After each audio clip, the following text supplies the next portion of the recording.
Okay, so here's the situation we're going to fix with some 3D printing.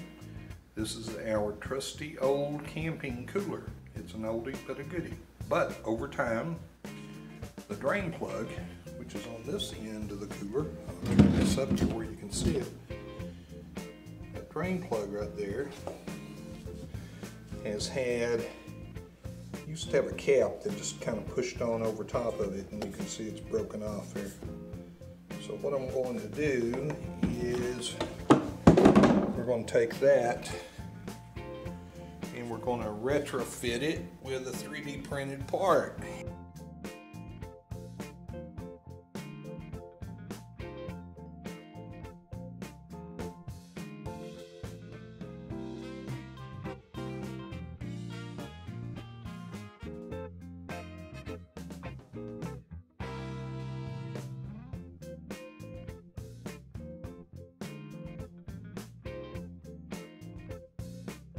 Here's our 3D printed part. It's basically a neck off of a pop bottle. It's made to fit a pop lid.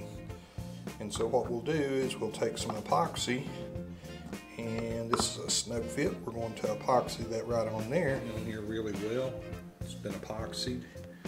And viewing it from the side, I can only tell you that it doesn't stick out. Look at that, it's going to stick out. With the cap on it, it's going to be about flush with the sides of the cooler here. So all in all, this should be a good little hack or 3D printing project. Here goes the lid onto it, and the lid fits on here just as easily as it would any Coke bottle, of course. Put it on there and just turn it down. I'm not going to tighten it up real tight right now, don't need to. But yeah, that took care of that. And so that'll be a good drain plug that we can readily use. And the great thing is, if we lose the cap, well, it'll be real easy to find a replacement.